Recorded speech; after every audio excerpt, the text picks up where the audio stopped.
দেখো বন্ধুরা, এটা কি শাক বলো তো? এটা হলো তেতো হেঞ্চা, মানে আমরা যাকে তেতো হেঞ্চা বলি। তেতো হেঞ্চা দিয়ে আজ মুসুরির ডাল দিয়ে আজকে লাপুরি বানাবো। তো তোমরা দেখতে থাকো কেমন করে কাটছি। দেখো বন্ধুরা, শাক কাটাটা হয়ে গেছে। তো আমি চলে এসেছি রান্নাঘরে। ছোট্ট ছোটো কেটে নিয়েছি, দেখতেই পাচ্ছ। এটা কেটে নিয়েছি। এবার আমি শাকটাকে ধুবো। দেখো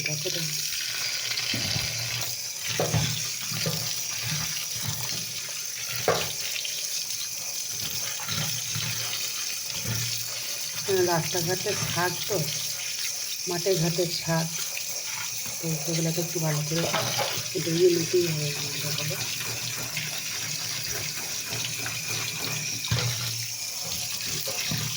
এটা কিন্তু তেতো, শাকটা কিন্তু তেতো আছে। তো তেতো থাকলেও উপকার বেশি, বুঝেছো তো? এটা একটা তো হয়ে গেল কমপ্লিট।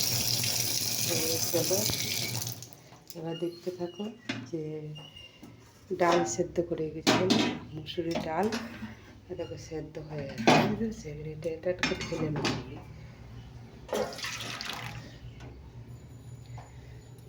যাই হোক, এটা ঢেলে নেবো। এবার কড়াইটাকে আমি ধুয়ে নিতেই যাবে বন্ধুরা। বলো এটা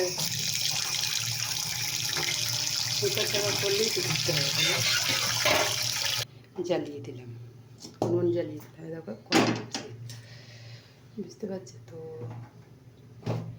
এবার কিন্তু দেখতে থাকো,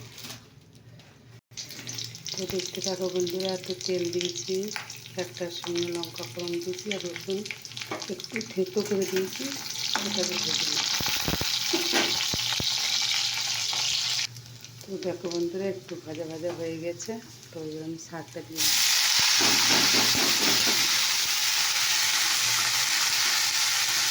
শাকটা লেগে থাকে, ওই জন্য একটু দেখতে দেখতে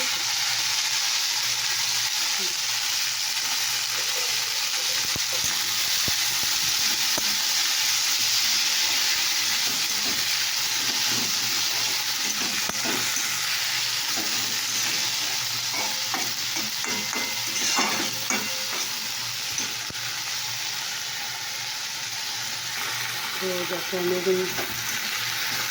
শাকটা নাড়ছি। এবার তোমরা দেখতে থাকো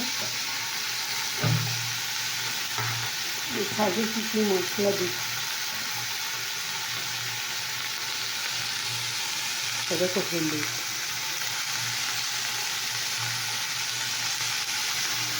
পরিমাণ মতো নুন, আর ডালটাকে তো দিই।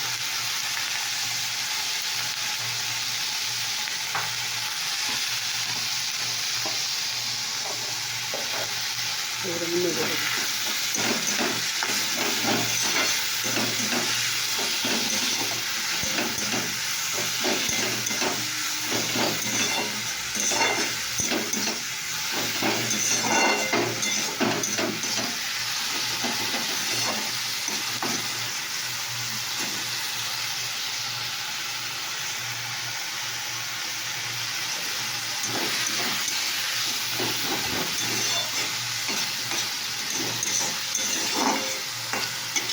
এবারে যে মুসুর ডালটা সেদ্ধ ছিল সেটা এখানে ঢেলে দিলাম। দেখতে পাচ্ছি বন্ধুরা,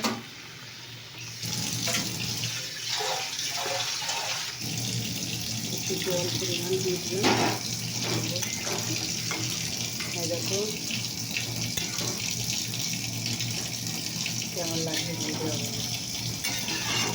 রেসিপিটা কেমন লাগলো? এবার একটু সেদ্ধ হয়ে গেলে, এটা কমপ্লিট হয়ে গেছে, মানে সেদ্ধ হয়ে গেলে এবার নামিয়ে দেবো। তো তোমাদের রেসিপিটা কেমন লাগলো অবশ্যই কমেন্ট করে জানাও।